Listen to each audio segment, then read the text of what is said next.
Usai sidang, Alfian Tanjung mengapresiasi putusan hakim. Menurutnya, hakim telah bersikap adil dan sesuai fakta hukum. Assalamualaikum warahmatullahi wabarakatuh. Waalaikumsalam. Hari ini ada situasi yang membuat dibacain berita Bung Kameramen dan Bung Alfian akan membacain berita khusus. Silakan, beritanya apa ini? Iya, Bung Alfian, sebetulnya ini bukan dibacain berita sih. Cuman mungkin nanti dari pemaparan Bung Alfian kita juga minta ke penonton channel Bung Alfian untuk banyak atau mohon doa juga untuk putri dari Ustadz Alfian Tanjung yang akan melangsungkan pernikahan pada tanggal 13 Mei 2023. Silakan apa yang ingin Bung Alfian sampaikan atau bagaimana laporan Bung Alfian untuk persiapan menjelang hari H Bung Alfian atau nikahnya gitu loh Bung Alfian.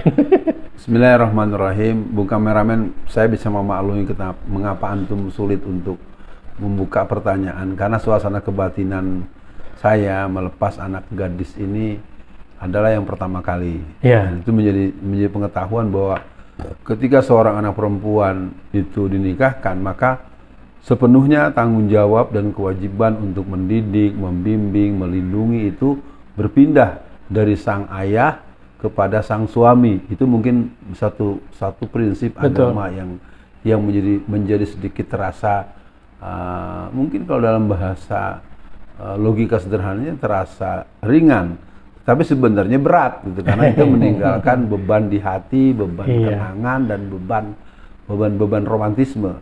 Ya, buat pemirsa, betul pada tanggal 13 Mei 2023 bertepatan dengan hari Sabtu itu ada pernikahan putri kami yang ketiga. Ini putri yang pertama tapi anak yang ketiga. Betul. Itu dengan seorang laki-laki yang sudah disepakati antar keluarga untuk proses-proses yang sudah dilalui sebelumnya. Alhamdulillah mereka punya latar belakang yang baik, keagamaan yang baik, akhlak yang baik menurut temuan kami, sehingga akhirnya menjadi pilihan buat saya mengucapkan untuk menjalani bahtera rumah tangga sekali layar terkembang pantang surut ke belakang. Iya, Bung Alfian, ini sebetulnya melihat Bung Alfian sedikit galau atau sedih ketika anak perempuan menikah, saya juga mengambil pelajaran Bung Alfian, karena saya punya anak perempuan juga. Nah, tapi Bung Alfian, sedikit kepo gitu, apa sih yang dirasakan seorang ayah ketika anak perempuannya akan menikah? Akan menikah itu namanya Fatimah, Zahra, dan Thayyib. Thayyib panggilannya, dan itu nama akrab yang masih ada dalam pikiran saya. Kalau dari segi kebatinan, dari segi perasaan yang jelas, saya harus mengkabarkan kepada khalayak umat, khalayak luas, bahwa alhamdulillah anak-anak kami, terutama yang putri-putri yang muslimah, dia dibesarkan dengan suasana santri, suasana keberagamaan yang relatif membuat apa yang mereka lakukan, mereka punya self control yang cukup, sehingga saya sebagai ayahnya atau orang tua ya, baik uminya maupun kakak-kakaknya, menjadi orang-orang yang sangat punya kepercayaan penuh kepada Fatimah dan adiknya yang juga sama-sama perempuan. Jadi kalau dibilang perasaan ya cukup punya suasana terbayang-bayang akan ditinggalkan yang dicintai. Nah, konteksnya memang manusiawi.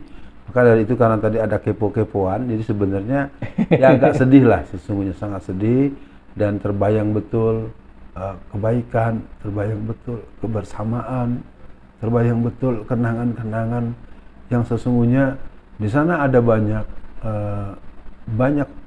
pemahaman yang ada di sana.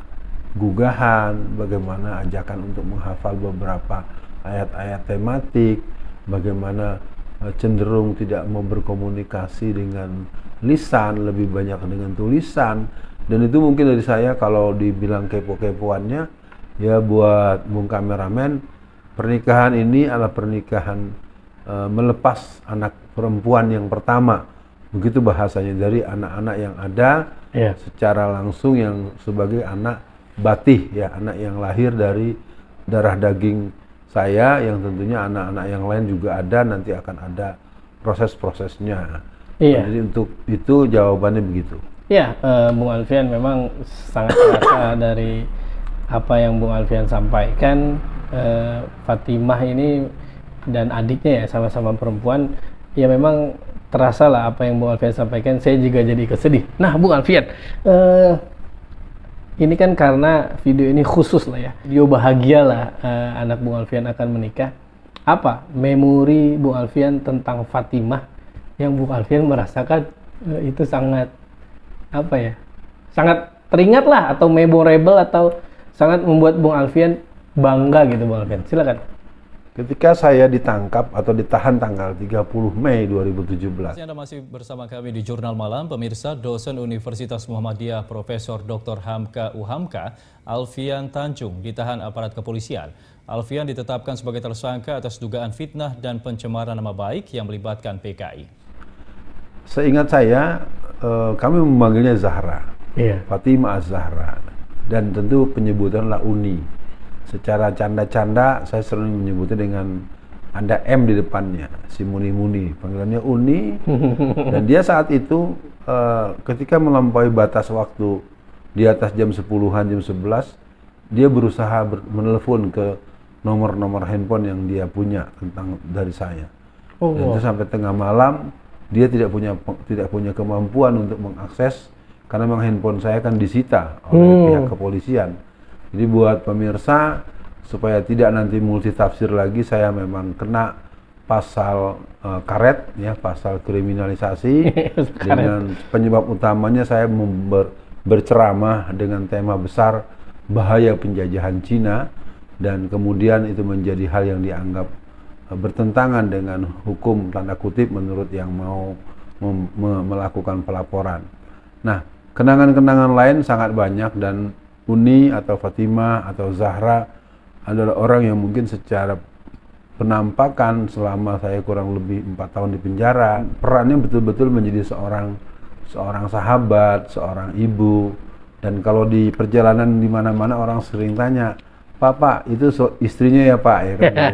Maka kami sering bercanda dan tentu kita saling tersenyum. Jadi kenangannya terlalu banyak Bung Kameramen, tapi intinya semenjak Fatimah masuk pesantren, ketika dia menginjak masuk masa SMP, saya menangkap seluruh yang dikerjakannya selalu dia rujuk dengan agama. Allah. Ya, sebetulnya mungkin buat pemirsa, mudah-mudahan juga terdengar, beliau sangat punya ini dengan Ustadz Adi Hidayat, di samping ustadz-ustadz yang lain yang menjadi sumber keilmuan. Dan terima kasih juga kalau tidak ada halangan nanti akan menyampaikan tausiah pernikahan Ananda adalah Ustadz Fatih Karim yang juga punya peran-peran legendaris dalam peran Al-Quran, pondok pesantren, dan peran-peran dakwah yang berskala internasional maupun berskala lokal. Begitu Bung Kameramen. Iya, Bung Alfian, berarti bisa dibilang Fatimah dengan Bung Alfian ini ada apa ya? Dia sampai nggak bisa tidur ketika Bung Alfian tahu, maksudnya pulangnya nggak ada kabar gitu Bung Alfian ya. Nah Bung Alfian, memang kalau dirunut nanti menjadi sedih terus Bung Alfian. Untuk akhir sesi atau video ini Bung Alfian, apa nih kebahagiaan Bung Alfian dan nasihat Bung Alfian untuk Fatimah? Karena saya menarik sekali kalimat Bung Alfian di awal tadi, sekali layar apa Bung Alfian? Terkembang. Sekali layar terkembang, pantang surut ke belakang. Pantang surut ke belakang. Nah ini Bung Alfian, kadang-kadang orang itu setelah menikah seolah-olah putus komunikasi dengan orang tua. Padahal ketika sudah menikah itu malah makin seru ya Bung Alfian. Saudaranya tambah banyak, malah kita punya waktu khusus untuk mendatangi orang tua. Jadi untuk akhir kali ini Bung Alfian, apa kebahagiaan Bung Alfian saat anak Bung Alfian atau putri Bung Alfian akan menikah, dan apa nasihat Bung Alfian supaya tetap istiqomah Bung Alfian? Silakan. Alhamdulillahirrabbilalamin, untuk pernikahan anak ketiga atau anak gadis yang pertama kali dalam prosesi yang akan dilangsungkan pada tanggal 13 Mei ini, jelas saya berbahagia karena ternyata tanpa saya punya ikhtiar adalah calon suaminya adalah orang yang berasal dari ranah Minangkabau. Ya, ini mungkin bagian daripada aspek asketis, aspek romantis, dan aspek historis dan kultur yang memang menyatu pada sosok seorang Alfian Tanjung. Nah, kebahagiaannya adalah ini prosesi yang cukup tidak menjadi kecenderungan di banyak angkatan muda sekarang. Ada yang mau nikah tapi nggak punya anak, ada yang nikahnya dientar-entarin, ada yang merasa nggak perlu nikah. Nah, kalau ini untuk Ananda, Fatimah, dan Thayyib, silakan lakukan hal yang diajarkan oleh Allah dan Rasulnya, lakukan pekerjaan-pekerjaan yang tidak melanggar hukum agama, dan berbaktilah kepada Allah, kepada Rasul, dan kedua orang tua sesuai dengan ketentuan syariat. Nah, hal-hal lain yang ingin saya sampaikan secara keseluruhan buat prosesi pernikahan itu, semoga bergabungnya dua kepribadian merupakan bersatunya dua barisan keluarga besar yang mana diharapkan menjadikan barisan umat Islam semakin kuat, Amin. semakin besar, dan hal-hal yang berhubungan dengan persoalan onak dan duri, perdebatan, perbedaan karakter, perbedaan cara mempersepsi persoalan itu mungkin tetap akan dihadapi di semua kehidupan, di semua keluarga, di sebuah rumah tangga. Bergabungnya dua laki-laki dan perempuan yang memang dia punya keberbolehan secara syariat, itu merupakan bersatunya dua pola kepribadian yang akan diuji siapa yang paling matang dan siapa yang paling siap untuk menerimanya dengan nilai-nilai transcendence keimanan dan nilai-nilai kekuatan jiwa besar, dan pastinya antara kesabaran, ketabahan, ketawakalan, dan pastinya di situ ada kebahagiaan. Selamat menjalani hidup baru, selamat berkeluarga buat Fatimah dan Thayyib. Semoga Abi, Umi, Mama, dan semua termasuk Ibu Dewi yang telah mendahului kita juga tersenyum di alam kuburnya.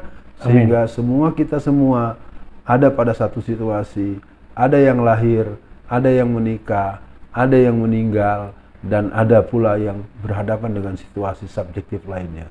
Sekian, kita sama berhadapan dengan kebahagiaan di dalam Islam, dan seluruhnya kita ingin akhiri dengan husnul khatimah. Assalamualaikum warahmatullahi wabarakatuh.